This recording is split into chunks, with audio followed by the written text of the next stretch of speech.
Good morning सभी कक्षा 10 की छात्र एवं छात्राओं को।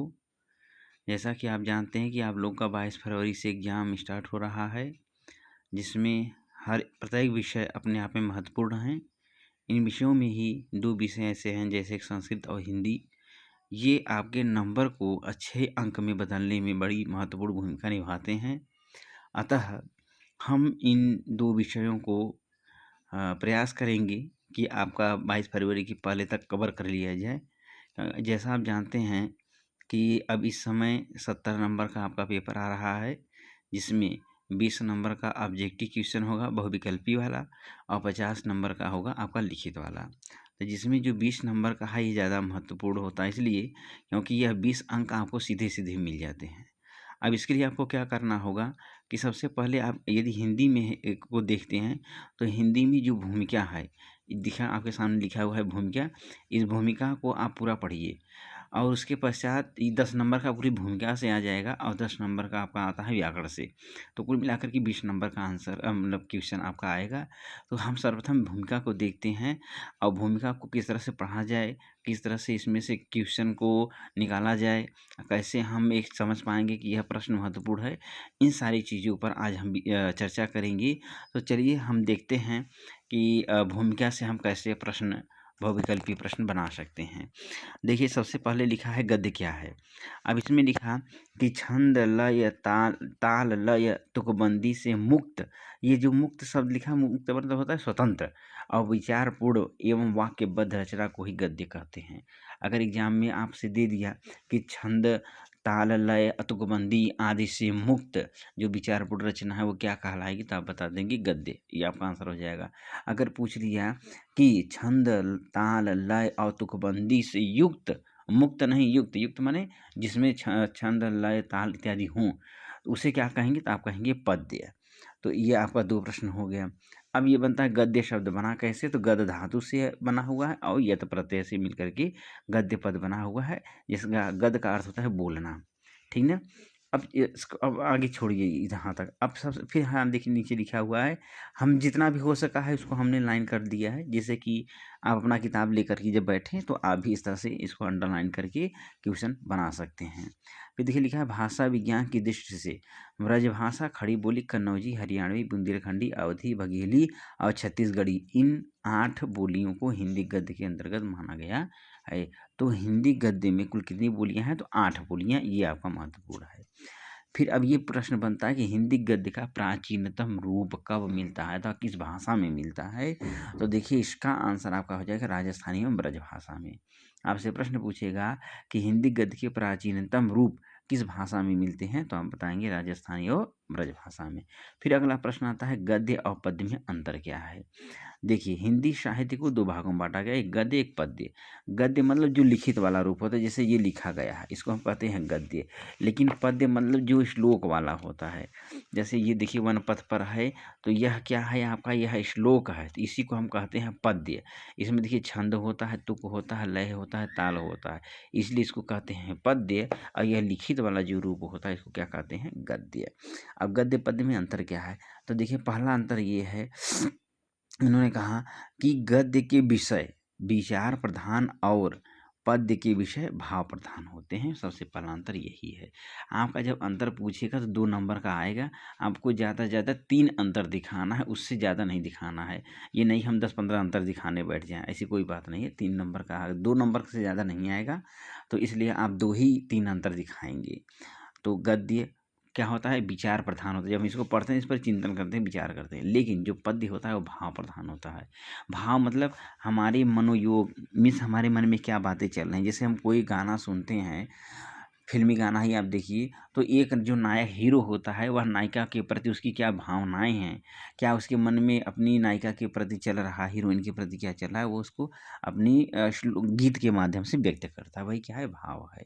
तो इस तरह से गद्य विचार प्रधान हो गया और पद्य भाव प्रधान हो गया। फिर अगला दूसरा अंतर ये है कि गद्य में, यहाँ देखिए लिखा हुआ है, गद्य में तर्क, बुद्धि, विवेक, चिंतन का अंकुश होता है। अंकुश माने लगाम, मर्यादा कि आप जब भी गद्य लिखेंगे तो उस वो तार्किक होना चाहिए। जो बात आप कह रहे हैं, जैसे आप कोई बात समाज में कहना चाहते हैं तो बड़ी सोच समझ के कहा जाता है कि इसका समाज के ऊपर क्या प्रभाव पड़ेगा। इसलिए गद्य तर्क, बुद्धि और विवेक चिंतन पर का अंकुश होता है। और पद्य में स्वतंत्रता की उड़ान होती है। मतलब ये पद्य में आप जितना भी आप कल्पना करके लिख सकते हो, आप लिख सकते हो, उसमें आपकी स्वतंत्रता है। कोई बाध्यता नहीं है कि आपको यथासत्य बताना है। जैसे अगर हम कोई बात कहते हैं लिखित रूप में, गद्य के रूप में, तो हमारा इसे हम निबंध बोलते हैं। किसी भी विषय, वैसे पर्यावरण पे निबंध बोलना है तो पर्यावरण में से हम ऑक्सीजन की, नाइट्रोजन की जो मात्राएं बताते हैं वो एक प्रमाणित मात्रा होनी चाहिए, मनमानी नहीं। लेकिन जब हम पद्य में ही आ जाते हैं, श्लोक में आ जाते हैं, तो वहाँ कवि को देखिए जितना भी हो सकता है वह कल्पना करके लिख देता है। उसका कोई प्रमाण नहीं होता, वह उसकी खुद की भावनाएं होती हैं। तो दूसरा आपका अंतर ये हो जाता है। फिर तीसरा है कि गद्य में शब्द, वाक्य, अर्थ आदि सभी प्रायः सामान्य होते हैं। कोई विशेष शब्दों को रखने की आवश्यकता नहीं होती है। लेकिन पद्य में एक विशिष्ट शब्दों को लिखा जाता है। रहीमन पानी राखिए, बिन पानी सब सून, पानी गए न उभरे मोती मानस चून। तो यहाँ उन्होंने पानी शब्द को रखा, तो पानी शब्द अपने आप में एक विशिष्ट शब्द है, क्योंकि पानी का अर्थ 3 जगह पर अलग-अलग निकलता है। जैसे मानुष, मोती और चून, तो इन तीनों स्थानों पर पानी का अलग-अलग अर्थ है। इसका मतलब वो पानी शब्द लिखे हैं तो पानी का अपना एक अलग विशिष्ट महत्व है। तो इस तरह से आपके 3 अंतर यहाँ दिखते हैं। फिर चौथा अंतर देखिए हमने यहाँ अंडरलाइन किया हुआ है कि गद्य में यथार्थ, वस्तुपरक और तथ्यात्मक वर्णन होता है। यथार्थ माने सत्य। हम गद्य में कोई चीज़ झूठा नहीं लिख सकते हैं, जो बात सत्य है उसी को लिखते हैं। तथ्य होना चाहिए, उसका एक प्रमाण होना चाहिए। जबकि काव्य में अर्थात श्लोक में सूक्ष्म संकेतात्मक होता है। गद्य में बिरला ही वाक्य अपूर्ण होता है। गद्य जब हम लिखते हैं कोई, तो हम पूरा वाक्य पूरा सेंटेंस बना के लिख देते हैं। कोई वाक्य पूर्ण जल्दी नहीं होता है, अरे सभी वाक्य पूर्ण होते हैं। कभी कभी ऐसा होता है कि वाक्य अपूर्ण हो जाता है, किंतु काव्य में अर्थात श्लोक में बिरला ही वाक्य पूर्ण होते हैं। अर्थात सभी वाक्य इसमें अपूर्ण होते हैं, कुछ ही ऐसे वाक्य हैं जो पूर्ण हो जाते हैं। तो इस तरह से ये देखिए, ये छठवां जो आपका अंतर है कि गद्य में व्याकरण के नियमों की अवहेलना नहीं की जा सकती है। अर्थात जब गद्य हम लिखने बैठते हैं तो इसमें व्याकरण का विशेष ध्यान दिया जाता है, जबकि पद्य में ऐसा नहीं है। वहाँ पर व्याकरण के विशेष नियमों का ध्यान नहीं दिया जाता है। तो इस तरह से आपका देखिए 3 अंतर सबसे आसान हो जाएंगे। एक तो ये कि जो गद्य होता है वह आपका विचार प्रधान होता है और पद्य भाव प्रधान होता है। ठीक हो गया। फिर गद्य में जो दूसरा आपका था कि तर्क, बुद्धि, विवेक आदि का अंकुश होता है, एक मर्यादा होती है। जबकि पद्य का होता है स्वतंत्रता की उड़ान होती है। मनमानी स्वतंत्र रूप से आप कुछ भी लिख सकते हैं, लेकिन वो भी सही होना चाहिए, लेकिन आपकी कल्पना जितना हो सके आप लिख सकते हैं। फिर इसके बाद ये आपका सबसे बढ़िया था एक कि गद्य में व्याकरण के नियमों का ध्यान दिया जाता है, जबकि पद्य में व्याकरण के नियमों का ध्यान नहीं दिया जाता है। इस तरह से हम आप लिख सकते हैं। 3 इसके अंतर लिख देंगे, आपका हो जाएगा। फिर आगे आता है हिंदी गद्य का स्वरूप। अब यहाँ प्रश्न देखिए बनता है, जैसे लिखा है कि खड़ी बोली का विकास मुख्यतः ब्रजभाषा एवं राजस्थानी गद्य से हुआ है। अगर आपसे प्रश्न पूछा जाए हिंदी खड़ी बोली का विकास किस भाषा से हुआ है, तो हम बताएंगे ब्रजभाषा एवं राजस्थानी गद्य भाषा से हुआ है। ठीक है, ये प्रश्न बना। फिर देखिए यहाँ लिखा है कि भाषा वह साधन जिसके द्वारा मनुष्य अपने विचार दूसरों पर भली भांति प्रकट करता है और दूसरे के विचार स्वयं समझता है। देखिए ये लाइन अच्छी है। अगर कोई पूछे आपसे कि भाषा क्या है, जो हम भाषा बोलते हैं तो यह भाषा क्या है, तो आप सीधा आंसर देंगे भाषा एक ऐसा माध्यम है जिससे हम अपनी भावनाओं को, अपने विचारों को, अपने तथ्यों को, जो भी हमारे मन में हृदय में बात चल रही है उसको किसी दूसरे के सामने हम व्यक्त कर सकते हैं, अथवा दूसरे के द्वारा कही गई बातों को, विचारों को, भावनाओं को हम अच्छे से समझ सकते हैं। वही क्या होती है, भाषा हो सकती है। तो ये आपका ये बन जाएगा। फिर ये हुआ कि जो भाषा है वह कितने प्रकार का होता है, 2। एक होता है पद्य और दूसरा होता है गद्य। तो कभी हम पद्य के श्लोक के रूप में अपनी भावनाओं को व्यक्त करते हैं, देखिए जब कोई दूर होता है या कोई किसी से प्रेम करता है तो वह गीत गाता है, अर्थात उस गीत के माध्यम से अपनी भावनाओं को प्रकट करता है। और दूसरा माध्यम है गद्य का, बोल करके हम अपनी भावनाओं को व्यक्त कर सकते हैं, ठीक है। तो इसलिए काव्य दो प्रकार का है, गद्य और पद्य। अब यहाँ पर आइए देखिए लिखा है कि भाषा के रूप से रूपों के विकास की दृष्टि से इसकी तीन कोटियाँ हैं, अर्थात शैलियाँ हैं। माने भाषा की तीन शैलियाँ हैं, एक होता है वर्णनात्मक शैली, एक होता है विवेचनात्मक शैली और एक होता है भावात्मक शैली। अर्थात वर्णनात्मक मतलब जब हम किसी चीज़ का हम वर्णन करते हैं, मान लीजिए आप कहीं गए हैं घूमने टहलने के लिए, तो वहाँ की बात बताएंगे, हम ऐसे गए, ये देखिए वो देखिए, हम इस रास्ते से गए, इस बस से, ट्रेन से, जिससे, तो हम क्या कहते हैं वर्णन। वहाँ का मंदिर है कैसा है कैसा नहीं, ये जो हम बताते हैं वो क्या है, वर्णन है। अब विवेचन आता है, हम विवेचन करते हैं कि उसकी गद्य भाषा कैसी थी, पद्य भाषा कैसी थी, भाषा में छंद कौन सा है, अथवा भाषा खड़ी बोली है कि प्राकृतिक है, अपभ्रंश है, अथवा उर्दू, अंग्रेजी, हिंदी, संस्कृत का प्रयोग किया गया है। इस पर यदि हम चिंतन करते हैं तो क्या हो जाता है, विवेचनात्मक। और भावात्मक मतलब जो हमारी भावनाओं से जुड़ी होती है। तो देखिए ये जो तीन शब्द हैं, वर्णनात्मक, भावात्मक और विवेचनात्मक, ये आप जब किसी भी कवि का जीवन परिचय लिखते हैं तो उसमें अंतिम लाइन हेडिंग होती है भाषा शैली। तो भाषा शैली में आप इन्हीं तीन शब्दों को बोल सकते हैं, चाहे जो भी राइटर हो। जरूरी नहीं है कि आप याद करें, रटिए मत। भाषा शैली अपने मन से आप लिख सकते हैं कि कोई भी कवि हो, आप लिख लीजिए इनकी भाषा अत्यंत सरल, खड़ी बोली यदि है तो सरल है, स्पष्ट है और विवेचनात्मक इनकी इनकी भाषा शैली है। इनकी भाषा शैली वर्णनात्मक, विवेचनात्मक और भावात्मक शैली से युक्त है। इतना लिख देंगे तो भी आपका नंबर हो जाएगा। फिर उसके बाद हम आते हैं, अब देखिए ये तो आप देख ही लिए कि हिंदी गद्य का प्राचीनतम रूप कहाँ मिलता है, राजस्थानी ब्रजभाषा में। अब देखिए कुछ राइटर्स के नाम हैं, राइटर वाला बहुत कम से कम 2 या 3 प्रश्न जरूर आपके आते हैं कि यह ग्रंथ अथवा यह रचना किस राइटर की है। देखिए यहाँ सबसे पहले लिखा हुआ है गोस्वामी विट्ठलनाथ, तो इनकी रचना है श्रृंगार रस मंडन। अब आप अपने किताब कापी कलम लेकर बैठ जाइए और वहाँ प्रश्न बनाइए कि श्रृंगार रस मंडन किस कवि की रचना है। ऑप्शन 4 अपने से ही आप बना सकते हैं, जैसे 4 आप यहीं से बना सकते हैं। जैसे गोस्वामी विट्ठलनाथ ऑप्शन ए बना दीजिए, फिर गोकुलनाथ, बैकुंठ मणि शुक्ल और नाभादास जी, ऐसे 4 ऑप्शन बना लीजिए और उसमें एक टिक कर लीजिए कौन सा, तो गोस्वामी विट्ठलनाथ जी का। तो इस तरह से आप प्रश्न बना सकते हैं, ऐसे आप सभी आगे प्रश्न बना सकते हैं। हमने एक डेमो आपको बता दिया कि हम कैसे प्रश्न बनाएंगे। तो तरीका यही है कि आप कभी ऐसे भी बना सकते हैं कि इस में से कौन सी रचना गोस्वामी विट्ठलनाथ की है। अब 4 ऑप्शन बना लीजिए, श्रृंगार रस मंडन, 84वें स्वर्ण की वार्ता, अष्टयाम, अगहन महात्म्य। ये देखिए महात्म्य शब्द यहाँ बड़ा इंपॉर्टेंट है। अभी समीक्षा अधिकारी का पेपर हुआ था, उसमें आया था शुद्ध शुद्ध में कि महात्म्य का शुद्ध रूप क्या है, तो यही आपका है। तो इस तरह से हम ये अपने हिंदी के भूमिका से प्रश्न बना सकते हैं। फिर अगला अब हम आगे खाली कवियों के किताबों का जो नाम है वो और कवि का नाम हम आपको बता रहे हैं। जैसे अगले कवि हैं गोकुलनाथ जी, इनकी रचना है 84 वैष्णव की वार्ता और दूसरा है 252 वैष्णवन की वार्ता। देखिए एकदम ये आसान है याद करने में, क्यों? क्योंकि आप जानते हैं गोकुल अर्थात मथुरा में, आप जानते हैं मथुरा में गोवर्धन पर्वत है, वहाँ लोग परिक्रमा करते हैं। तो 84 वैष्णव की वार्ता, तो वार्ता यात्रा ऐसे आप याद कर लीजिए कि 84 वैष्णवन की जो वार्ता थी अर्थात यात्रा थी वह गोकुल में हुई थी। तो इस तरह से हम इसको याद कर सकते हैं। तो गोकुलनाथ जी के 84 वैष्णव की वार्ता और 252 वैष्णव की वार्ता, ये दोनों रचना इनकी है। नाभादास जी की रचना है अष्टयाम। अष्टयाम किसकी रचना है? नाभादास जी की। नाभादास जी कौन सी रचना है? अष्टयाम है। वैकुंठ मणि शुक्ल की कौन सी रचना है? अगहन महात्म्य, अथवा अगहन महात्म्य किसकी रचना है? तो वैकुंठ मणि शुक्ल जी की है। लल्लू लाल की रचना कौन सी है? तो माधव विलास, अथवा माधव विलास किसकी रचना है? तो लल्लू लाल जी की है।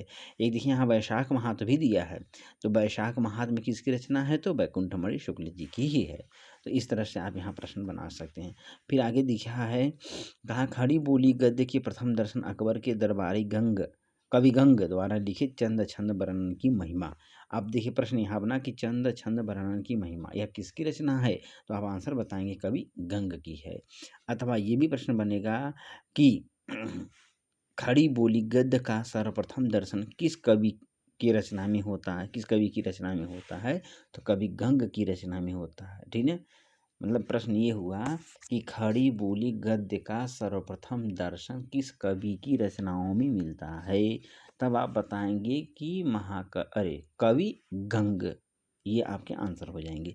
अथवा ये पूछेगा कि खड़ी बोली गद्य का प्रथम दर्शन किस रचना में होता है? अब किताब का नाम पूछ लेगा, आप बता देंगे चंद छंद वर्णन की महिमा।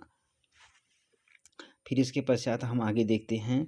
फिर लिखा है कि अब यहाँ ये देखिए लिखा है एक राम प्रसाद निरंजनी, ये बहुत इंपॉर्टेंट है, आप इसको इंपॉर्टेंट करके लिख लीजिएगा। योग वशिष्ठ, तो पूछता है योग वासिष्ठ, देखिए शुद्ध पढ़िएगा, वो योग वासिष्ठ यह किसकी रचना है? तो राम प्रसाद निरंजनी की है।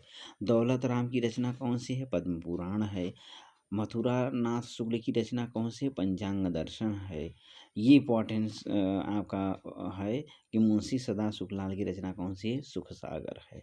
तो सुख सागर किसी रचना है? तो सदा सुखलाल की। देखिए मिल रहा है, सदा सुखलाल यहाँ है, तो सुख सागर से आप याद कर लेंगे। ईशान लाख खां, ये बहुत इंपॉर्टेंट रचना है, कौन सी? तो रानी केतकी की कहानी। तो रानी केतकी की कहानी किसकी रचना है? तो ईशा अल्लाह खां की रचना है। लल्लू लाल की रचना कौन सी है? तो प्रेम सागर है।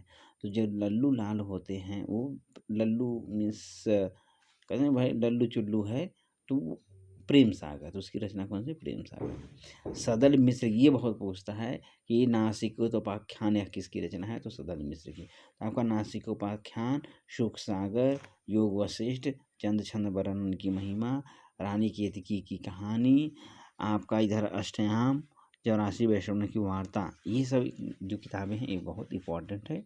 आप प्रयास करिएगा कि इसको क्वेश्चन बना करके याद कर लीजिएगा। फिर एक ये लाइन देखिए बहुत इंपॉर्टेंट है कि रामचंद्र शुक्ल ने ईसा अल्लाह खां की भाषा को क्या कहा है? रंगीन और चुलबुली कहा है। तो ये अगर पूछे कि किस राइटर ने, किस रचनाकार ने ईसा अल्लाह खां की भाषा को रंगीन और चुलबुली कहा है, तो आप बताएंगे आचार्य रामचंद्र शुक्ल जी ने। ये एक रचना यहाँ देखिए इंपॉर्टेंट है कि स्वामी दयानंद ने अपने सत्यार्थ प्रकाश, तो सत्यार्थ प्रकाश किसकी रचना है? तो स्वामी दयानंद जी की है। तो ये इंपॉर्टेंट रचना है। तो इस तरह से आप इसको भी याद कर सकते हैं कि स्वामी दयानंद सरस्वती की रचना कौन सी है? तो बताएंगे आप सत्यार्थ प्रकाश है। ठीक है, फिर इसके बाद हम आप ये देखते हैं। तो अब देखिए यहाँ पर एक ये पत्रिका बहुत इंपॉर्टेंट है, सरस्वती पत्रिका, ये बहुत पूछा जाता है। तो पूछा जाएगा कि सरस्वती पत्रिका के संपादक कौन है? तो आप बताएंगे आचार्य महावीर प्रसाद द्विवेदी। क्लियर ना? यही, और यही द्विवेदी युग के प्रवर्तक भी हैं। प्रवर्तक माने द्विवेदी युग को चलाने वाला। अगर पूछेगा कि द्विवेदी युग का प्रवर्तक कौन है? तो महावीर प्रसाद द्विवेदी हैं। सरस्वती पत्रिका के संपादक कौन है? तो महावीर प्रसाद द्विवेदी जी हैं। ये बहुत इंपॉर्टेंट है, इसको जरूर आप लिख लीजिएगा। फिर उसके बाद अब देखिए यहाँ जैसे लिखा हुआ कि द्विवेदी युग के उपन्यासकार, कभी कभी ये पूछ लेता है कि शुक्ल युग के 2 उपन्यासकारों का नाम लिखिए, अथवा क्या नाम है, द्विवेदी युग के किन्हीं 2 उपन्यासकारों के नाम लिखिए। ये आपका अति लघुत्तरी प्रश्न में आता है, 1 या 2 नंबर का आता है। तो आप इनमें देखिए किशोरीलाल गोस्वामी हैं, गोपाल दास गहमरी हैं, वृंदावन लाल वर्मा हैं, विश्वम्भर नाथ कौशिक हैं, चतुर्सेन शास्त्री। तो इनमें से आप 2-3 याद कर लीजिए उपन्यासकार, जिसको आप आराम से लिख सकते हैं। ठीक हो गया। फिर उसके बाद अब देखिए यहाँ पत्र पत्रिकाओं में सरस्वती के अतिरिक्त नागरी, प्रचारणी पत्रिका, इंदु, माधुरी, मर्यादा, सुधा, जागरण, हंस प्रभा, कर्मवीर और विशाल भारत, ये सब हैं। अभी हम इसका इन सभी राइटरों का एक राइटर और पत्रिका का नाम लिख करके अलग से हम आपको भेज देंगे। ठीक है, उस पर आप देख सकते हैं। ठीक है, तो लेकिन इसमें सबसे ज़्यादा इंपॉर्टेंट आपका है सरस्वती है। फिर आता है शुक्ल युग। अब देखिए युग में से समय होता है, तो यहाँ इस समय जरूर पूछ दिया जाता है कि शुक्ल युग का समय कितना है? तो आप बताएंगे 1919 से 1938। अब ये पूछा जाता है कि शुक्ल युग को और किस नाम से जानते हैं? ये भी प्रश्न आता है। तो आप बताएंगे कि शुक्ल युग को छायावादी युग, प्रसाद युग अथवा प्रेमचंद युग के नाम से भी जाना जाता है। देखिए एकदम स्पष्ट लिखा है कि इस युग को छायावादी युग, प्रसाद युग या अथवा प्रेमचंद युग के नाम से जाना जाता है। तो ये हो गया आपका। और इसके प्रवर्तक कौन है? तो आचार्य रामचंद्र शुक्ल जी हैं। ठीक है, तो इस तरह से आप इसको याद कर सकते हैं। देखिए यहाँ शुक्ल युग के जो विभिन्न राइटर हैं उनकी रचनाओं का यहाँ दिखाया गया है। जैसे रामचंद्र शुक्ल जी की रचना कौन सी? चिंतामणि, ये बहुत इंपॉर्टेंट है। गुलाब राय की ढलुआ क्लब, ये भी बहुत इंपॉर्टेंट है, ये पूछा जाता है। तो इस तरह ये दो आप रचनाएं याद कर सकते हैं। ठीक ना। फिर आप नीचे यहाँ पर देख लीजिए, यहाँ पर राय कृष्ण, गोविंद हरि, ये सब बता रहे हैं, सब छायावादी युग के कवि हैं। तो कभी कभी ये भी पूछ लेता है कि छायावादी किन्हीं दो कवियों के नाम लिखिए। तो एक तो रामचंद्र शुक्ल जी हो जाएंगे, अब बाकी आप इनमें से चाहे गुलाब राय, प्रेमचंद, चतुर्थ शास्त्री, जयशंकर प्रसाद। तो जयशंकर प्रसाद, प्रेमचंद को आप जानते ही हैं, तो इसलिए ये दोनों लोगों का नाम याद किए रहिए। फिर निबंधकार में से कौन कौन से हैं? तो निबंधकारों में ये रहा है, जैसे बाबू गुलाब राय हैं, प्रेमचंद हैं। तो ये ज़्यादा इंपॉर्टेंट नहीं है, लेकिन इंपॉर्टेंट इतना है कि आप रचनाओं को और उनके राइटर को जरूर जानते रहिए, और किस युग के कौन से प्रवर्तक हैं अथवा किस युग को और किस नाम से जानते हैं। ठीक ना, इस तरह से हम याद कर सकते हैं। अब आता है शुक्ल उत्तर युग, मीन्स शुक्ल युग के बाद का समय। तो यहाँ 1936 के बाद का जो समय है वह शुक्ल उत्तर युग के नाम से जाना जाता है। अब देखिए इसमें है, अब देखिए इसमें दिया है, जैसे यहाँ पर देखिए विभिन्न राइटरों के नाम हैं, जैसे हजारी प्रसाद द्विवेदी। तो महावीर प्रसाद द्विवेदी, हजारी प्रसाद द्विवेदी में अक्सर कन्फ्यूजन होता है। तो महावीर माने महान, जो महान है वही सरस्वती का पूजा कर सकता है, इसलिए आप कंफ्यूज नहीं होंगे। आप जब भी लगाएंगे सरस्वती पत्रिका के संपादक कौन है, तो महावीर प्रसाद द्विवेदी हैं, और द्विवेदी महान हैं, इसलिए उनके ही नाम से द्विवेदी का नाम पड़ा है। ठीक है, चलिए अब आते हैं यहाँ पर। देखिए यहाँ सभी राइटरों के नाम के बारे में बताया गया है। तो अलग अलग राइटर क्या क्या हैं, कौन नाटककार है, कौन उपन्यासकार हैं, इसके बारे में है। इसको छोड़िए, आप यहाँ देखिए लिखा हुआ है, अमृत राय की रचना है कलम का सिपाही। ये बहुत इंपॉर्टेंट रचना है, इसको आप याद कर लीजिए। कलम का सिपाही कौन है? तो अमृत राय। अमृत राय जो राइटर हैं, लेखक हैं किस रचना की? तो कलम का सिपाही। डॉक्टर रामविलास शर्मा ने लिखा है निराला की साहित्य साधना। ये बहुत पूछा जाता है, इसलिए इन ग्रंथों का आप जरूर याद करिए। फिर आता है आत्मकथा में, जैसे आपके हैं पांडे बेचन शर्मा, उग्र इनका नाम है, इनकी रचना है अपनी खबर। ये अपनी खबर रचना बहुत पूछा जाता है। तो पांडे बेचन शर्मा उग्र। तो देखिए जो उग्र होते हैं, क्रोधी होते हैं, वो अपनी खबर हमेशा समाज में फैलाए रहते हैं, इस आधार पर इसको याद कर सकते हैं। और सबसे इम्पोर्टेंट देखिए यहाँ लिखा हुआ है बच्चन जी का, हरिवंश राय बच्चन, जो कि अमिताभ बच्चन के पिताजी हैं। इनकी रचना है क्या भूलूं क्या याद करूं और नीड का निर्माण। ये दोनों आप जरूर याद कर लीजिए। पूछ लिया जाता है कि क्या लिखूं क्या याद करूं, यह कैसी रचना है? तो आत्मकथा है, क्योंकि यहाँ देखिए लिखा आत्मकथा। यह आत्मकथा है, किसकी रचना है? तब